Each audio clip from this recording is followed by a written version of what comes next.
Ow! Dang it! Oh no. Come on in. Because now it's time to learn, to cook, to taste.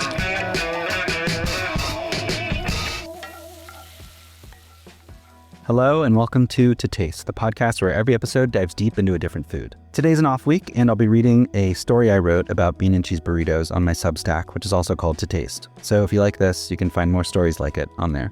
And that's about it. So without further ado, here's the story.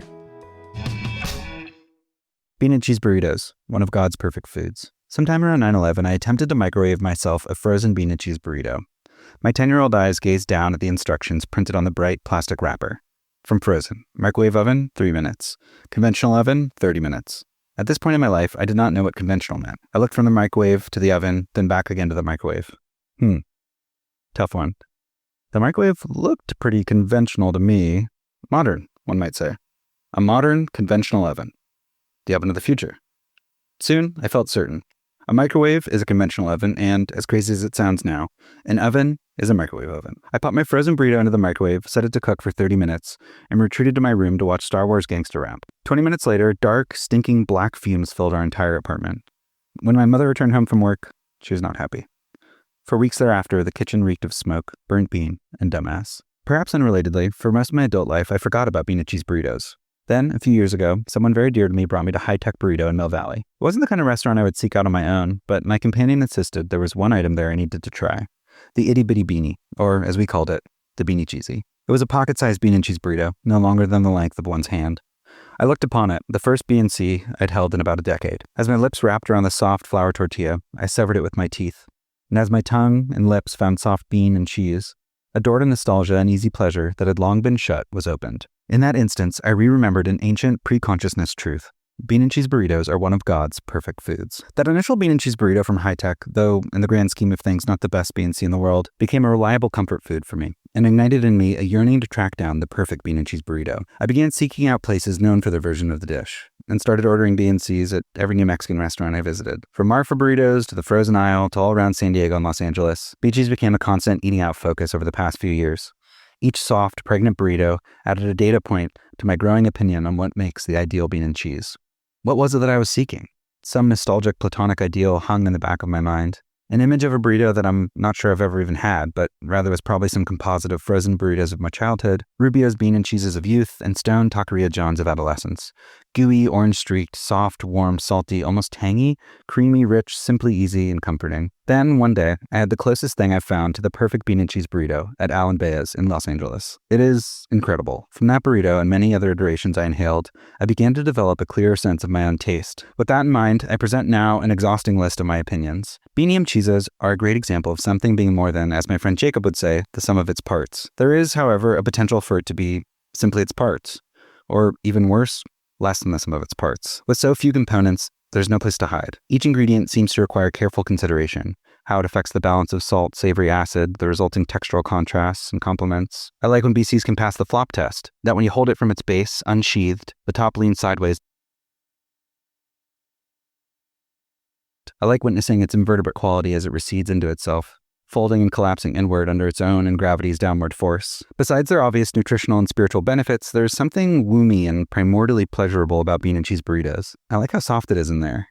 I like when it's so soft that you have to kind of rearrange its insides with your hand while you eat it, squeezing its bottom like a tube of toothpaste, pushing the bean and cheese filling up its tortillal canal, while at the same time forming a vacuum seal with your lips and tightly sucking the filling up and inwards as you disconnect the tortilla with your teeth. I like that sometimes the bean and cheese mixture cannot be contained, that the zealousness and force of the eater's grip can transform it into a sort of non-Newtonian fluid that inevitably bursts through the tortilla as if through some secret orifice, escaping then squeezing between your closed fingers like Alice Mack, melting and sliding smoothly through the gap beneath the closed door. Tortillas should be flour and of the highest possible caliber. I prefer thin, flaky, griddled tortillas for these, as opposed to the fluffier kinds you sometimes find in Texas. I also do not think that the tortilla should be griddled so hard that it forms a crust that keeps the burrito from passing the flop test and creates the potential for gashes and terminal breaks in the burrito structure. An exception to this rule, I sometimes like when the outside is crisp just enough that, as you hold it, you can see the bean cheese filling start to sink and create a little cavern where your next bite should be, a perfect place for some salsa. Beans should be refried, or really singularly fried, ideally well-seasoned and most likely made with lard. I once had a BC whose beans were undercooked when they were mashed, yielding grainy, slightly hard pieces of bean floating in loose bean sauce. Unacceptable. I also really don't like to have any whole pinto beans in there. Saucy pinto beans belong on the plate, not in a bean and cheese burrito. Yuck. Some chunk or flack is okay, but my favorite is when the BC filling is a thick, stretchy puddle of savory goop, when the bean and cheese meld and become one, or at least mostly indistinguishable from one another. Cheese stumped me for a long time. What would the classic or ideal cheese be here? Mexican blend? What is that anyways? In Mexico, I imagine they might use something like quesillo, Oaxacan cheese, or maybe a queso fresco, panela situation. Upon reflection, I remembered that many disappointing versions used a white cheese. Okay, so orange felt right to me. Colby Jack? I wondered. Then, on a research trip to Alan Baez this week, I worked up the courage to ask the cashier what type they used. Sharp cheddar. Wow. I was reeling. Sharp cheddar seemed so out of place. Then, I remembered the sharp cheddar on the table when my mom would make mom tacos growing up. It all started to make sense. The acidity of a sharp cheddar could bring the tang, a much-needed edge and balance to the richness of the beans that BCs are so often lacking. The kind of tang that begs you'd return for more. Plus, if it was good enough for Alan Baez, it was good enough for me. At its highest level, B&Cs don't eat anything more than good beans, cheese, and tortillas, besides maybe a good salsa. After all that outward searching, my pursuit of the ideal B&C has now brought me home to try and make the bean and cheese burrito of my dreams out of my own kitchen. As I started to think through my approach, one consideration came to mind. How much work does a taco shop actually put into their bean and cheese? Are they making their own tortillas?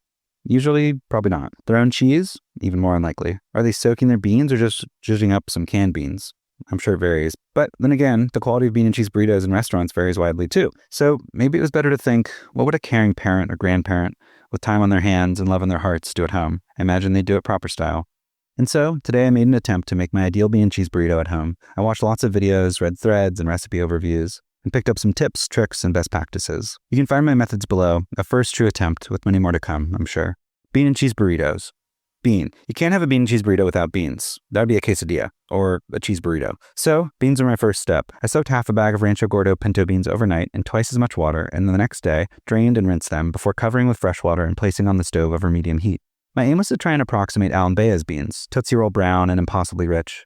Their beans, it seemed to me, were shiny and pudgy with lard. With that in mind, I reached for a large cube of cured pork back fat I've had kicking around in my fridge for a few months. I trimmed all around the outside to shed any potential refrigerator smells and cut a large piece into about a quarter cup of fat squares. I added that to the beans along with a sixth of a white onion sliced thin, a couple smashed garlic cloves, some garlic and onion powder, a few big pinches of salt, and a little sprig of oregano. I learned my ABCs about bees from A and B's, B and C B's. You see, they are so incomprehensibly flavorful, and I hoped the cured pork fat, herbs, and slow-cooked sweetness of the alliums would be a good base layer of some savory awesomeness in my beans. Some of those qualities might fade into the background though, so I'd also try to get some darker, more savory flavors during the bean frying process. And so, as the beans were getting soft, I fried another sixth of an onion and 2 cloves of garlic and 2 generous tablespoons of rendered pork lard. Once the beans were soft, I strained them and I added them to the pan with the onions and garlic. I started mashing the beans with the back of a spoon. Then, remembering how liquidy and unitextural A and B's were, I decided to transfer everything to a blender. After a whiz, the bean mixture was pureed. Too soft? Unsure. And white flecked, perhaps with all the onion and pork fat. I then cooked that mixture down in the pan until it was deeper, homogeneous brown. I gave it a taste, added some chili flakes, having seen a lot of people in videos adding fresh chili during the frying process. Some MSG and more garlic and onion powder, for lack of chicken powder, some people add. Realized I'd cooked it down too far, added more bean water to loosen, and adjusted with salt. My final color wasn't as deeply dark as Alan Baez. Mine was closer to a Wendy's Frosty than Tootsie Roll, perhaps because of all the snow white pork fat I'd added. But you know what? They were pretty good. Cheese. At John's International Market, I spent about 10 minutes picking up and putting down several sharp cheddar options. Pre-shredded. Don't they put horrible stuff in these bags? Tillamook. Hard to imagine a homey Mexican restaurant using Tillamook. Plus, could this be too sharp? And another large brick of cheese by Golden, California, a company I can basically find no record of online. Did I even need a whole brick of sharp cheddar anyhow? Then I remembered that my cheese grater was in storage.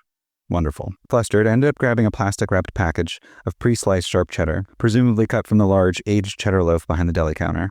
I scratched my head at my decision as I walked out and headed towards the car, making a mental note for next time to hydrate well before I go out shopping. Salsa. To accompany my homemade bean and cheese burritos, I decided to make a batch of a kind of salsa that I'd made last week for the first time, basically by just adding tomato to my usual burnt tomatillo salsa that I think would be called salsa quemada. And honestly, it rocks. Here's my method. Salsa quemada. Makes 1 quart. Place 8 to 10 tomatillos out of their jackets and rubbed under hot water to remove their sticky layer. 2 ripe tomatoes, just normal tomatoes. A quarter of an onion, root end intact, skin left on, cut into 2 1/8 onion wedges. 4 garlic cloves, paper skin left on, and 2 jalapenos, remove seeds, I guess, if you don't like spicy, on a sheet tray. Drizzle with a little oil. I used avocado spray. Broil on low as close as you can get to the flame until the garlic is softened but not burnt or browned. Remove the garlic, squeeze its meat into a blender, and continue broiling until everything is soft, liquidating, and starting to burn. Turn the broiler to high and broil until quite burnt, to your liking. Blend everything, onion skins removed, to smooth, and season to taste with salt. It'll need quite a bit. Optionally adding garlic powder, onion powder, and MSG for tastiness. Once cool, stir in a big handful of rough chopped cilantro. Tortilla. I won't explore the science behind flour tortillas here. I can't take any more food or baking theory after the biscuit trilogy. I will say, though, flour tortillas are made by rubbing usually saturated fat, like lard or butter or shortening, into flour and salt, then binding that fatty flour together with water, sometimes warm, which I think makes the dough more pliable. As I tried to hone in on a recipe, I spent many hours studying videos of people making flour tortillas. This one, where a woman makes massive, thin Sonoran flour tortillas on a rustic farm seemingly in the Mexican countryside, particularly captured my attention. I'd like to make tortillas there, like that. I watched, fascinated, as she stretched the tortilla in her hands, then patted them back and forth, before pulling them thin, so thin, across the back of her arm and placing them onto the comal. Today, as I set out to make my own flour tortillas, I basically followed her method. In her massive batch of dough, she seemed to use a 20 to 2 to 1 ratio of flour, fat, salt. For my batch, that came out to 300 grams, about 2 cups of flour, to 30 grams of cold lard, a big spoonful, to 15 grams of salt, a few big pinches. I smeared the salt into the lard. The lady says to use fine salt so the large crystals don't mess up the dough. I'm not sure why. My Spanish only goes so far. So I decided to dissolve my Diamond Crystal kosher salt into the fat instead. And once dissolved, I added the flour. Once all the lard had been smeared into the flour, the mixture looked and felt very similar to the texture of Kraft shitty Parmesan cheese. Fluffy and, when moved around, forming lightly held together clumps. At this point, I slowly added hot water as I mixed the mixture with my hand until a very sticky dough had formed. I kneaded the dough on my cutting board until it was smooth and not at all sticky, or just tacky enough to pick up any remnants of dough from the inside of the bowl. It took about 5 minutes. At this point, the dough smelled warm and fragrant, like the non-eviscerated microwave burritos of my youth. I formed it all into a ball. I can't explain the entire process in depth. I can't. One must watch videos. Coated it lightly with lard to keep it from drying out, let it rest, and covered it with plastic wrap for about 30 minutes. After that, I divided the dough into 10 smaller balls, rolled those up tight, coated them with a bit of lard, and let them sit covered for another 30 to 45 minutes. At this point, the dough was very pliable, and it was time to make my own flour tortillas. For the first few, I tried to follow the method that the woman had used in the video. It was incredibly difficult and took me forever. Forming the balls into UFOs, then trying to pat them back and forth into a thin circular disc. I was, again, underhydrated and cranky, and getting very frustrated. Eventually, after longer than I'd care to share, I finished my first tortilla. It was paper thin in the middle and super thick around the edges. I tried to place it in the skillet, and it crumpled. I ended up with an ugly, crimped, uneven tortilla. Amazing. I tore off the thick, undercooked edges, smeared the crackery inside portion with butter, and ate it quickly. I was sitting in bed demoralized when my friend Jacob reached out to check in on my bean and cheese progress. I complained about the tortilla stretching process, how difficult it was to get them evenly thin in the air in my hands.